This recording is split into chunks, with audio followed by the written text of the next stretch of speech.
Okay, Peter, I know we had our chat yesterday. Yes, thank you, So go Karine. ahead. Does President Biden commit to serving a full second term if reelected? Yes. Thank you. We know the president says that his health is fine, but it's just his brain, and that he's sharpest before. He was joking, by the way. I just want to make sure that that's out there. And What's the joke? he was making a lighthearted joke as he was That he has speaking fun with off. his brain. He's speaking off the cuff and was making a joke. You know the president; he likes to joke a lot. He's Okay. the same guy who says, "I know I look 40," right? So he likes That's to a make joke. jokes. It is a joke. Okay. I think people laugh when he says it. Well, he So it also is a said joke. he's sharpest before 8 p.m. So say that the Pentagon at some point picks up an incoming nuke. It's 11 p.m. Who do you call? The First Lady? He has a team that lets him know of any news that is pertinent and important to the American people. He has someone or that is decided obviously with his National Security Council on who gets to tell him that news. So Kevin McCarthy just said that when he was the speaker, many times when we had meetings in the Oval Office, Jill was there as well. When the First Lady's in these meetings, is she making decisions or is she just advising the president? No, the president is the president of the United States. He makes decisions.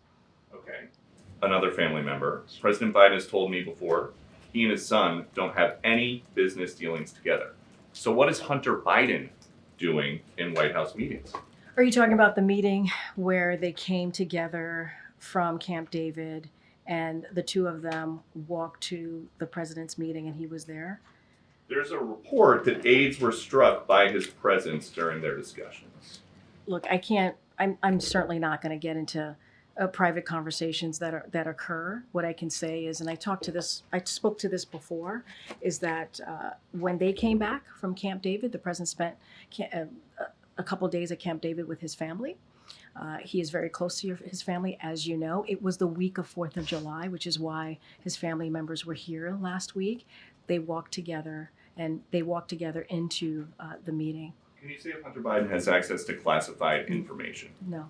And are you guys just not, since February, testing President Biden for Parkinson's or for dementia? Because if he gets a bad result, it's all over that day. Again, as I've said many times before, the president has had a fulsome, comprehensive, what we shared with you was comprehensive, but he's had a full physical. We've shown the results of those physicals this past 3 years. We showed it just 4 months ago. And it is in line with what we have done, similar to President Obama, similar to George W. Bush. We are committed to continue to be transparent. We are committed to continue to show the results of those physicals. And look, it's the president's medical team that makes the decision. We are not, with all due respect, you're not a doctor, I'm not a doctor. It is the president's medical unit that makes a decision on what the president needs. Not a doctor, just play one on TV. But That's I know that's that scary. that is scary. But I know that, especially as adults get into their 80s, health conditions can pop up more than just once a year when he's getting his physical. I think if my wife saw me on TV misspeaking or saying the wrong thing or seeing a change in my appearance, she would probably say, let's go to a doctor just to make sure that you are okay, you have a family, you have an important job. Why doesn't anybody in the president's family urge him just to go to get checked out to say the coast is clear? Okay, so just to step back just a little bit, because I think you weren't in the briefing room last week. I don't want to go backwards, but just to share a little bit about that night. The president said it was a bad night. He talked about it. He had a cold, right? He talked about his schedule, right, being abroad. And so we spoke about what that night was like for him. And we understand what the American people saw, what you all saw. We've spoken to that. And I also would say, and I think you know this, Peter, you've covered a couple of administrations at this point, that the president, every president, has a White House medical unit that is with him 24/7, that is available to him 24/7. That is unlike any other American, right? That is not the norm. That is uncommon. just down on the other side of the colonnade is where the medical unit is.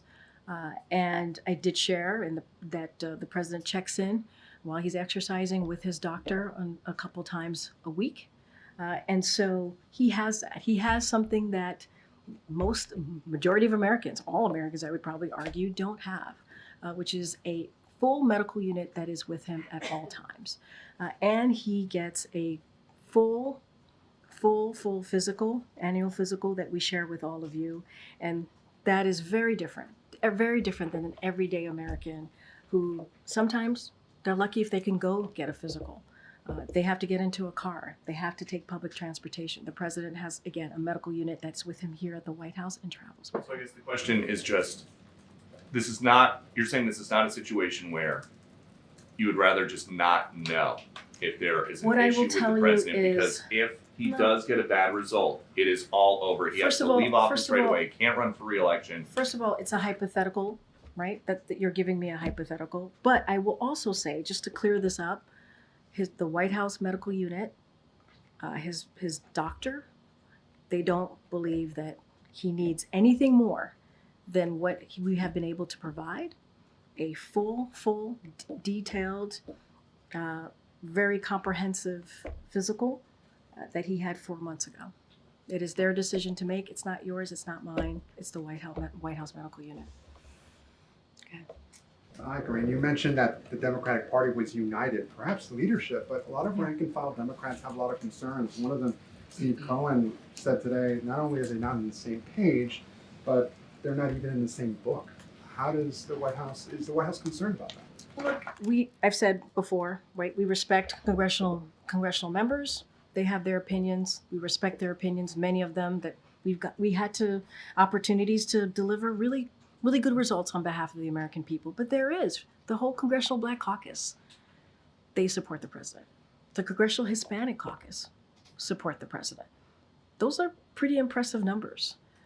Senator Coons, Senator Fetterman support the president. There's also another list here that shows support for this president.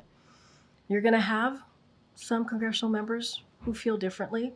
That is up to them, right? The president wants to continue. He's going to have those conversations. He's going to engage with congressional members. He's going to continue to do that as he has. That's not going to stop. Obviously, the campaign is doing their work. We're continuing our engagement with congressional members as we do pretty much all the time on whatever issue we want to work with them on. So that's not going to change. You heard from AOC, the Congresswoman from New York. She said, the matter is closed and I support him. Right? You heard from Maxwell Frost, who was on CNN today, was very supportive on CNN. So you do have others out there just today or yesterday, giving support to the president. I can't, you're mentioning one person, but there are others as well. Yeah.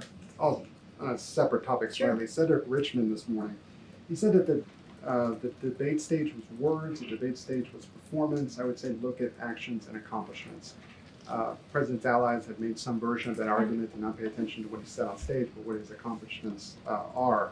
But when you're the president of the United States, don't words matter? So when you're the president of the United States, I think any leader, right, especially including a former president, your words do matter. You're 100% correct. The president has owned up to that night. He said it was a bad night. He said this many times. He's even said he screwed up. So those are the president's words. That's all I can give you at this time. We do believe that we should not just look at the 90 minutes. The president has done more than any other modern day presidents, administrations. Historic things have gotten done. When I was watching the Democratic caucus, they talked about $35 insulin, right? Capping that. When you think about seniors who are paying hundreds and hundreds of dollars, we were able to get that done because of a very important piece of legislation that we moved through, right? And only Democrats made that happen. That's also because of the leadership of this president. And that's just one. That's a bipartisan infrastructure legislation. There's the CHIPS and Science Act. There's the PACT Act for our veterans. I mean, there are things that he's been able to do that elected officials, presidents before him have been trying to do and could not get done, beating Big Pharma. So there is a long list of impressive things that this president has been able to get done, getting us out of the pandemic, that we do believe is important to note here as well, as an accomplishment of this presidency. Another question that I don't think has been asked, correct me if it has. The White House and also the campaign has said that he had a cold that night. He then went to a watch party afterwards, which you had brought up. I was at that watch party. If he did have a cold, why then push him to another event where he spent some 45 minutes along the rope line? I mean, and not just and I would add to that, it wasn't just a watch party. We landed at 2 a.m. in the morning in North Carolina. He greeted hundreds of North Carolinians in North Carolina. He woke up the next day in North Carolina, gave a speech in front of thousands of North Carolinians. No. I'm just trying to lay. You gave me an opportunity, and I'm just using that opportunity, obviously, to lay out what the president did in those 2.5 days.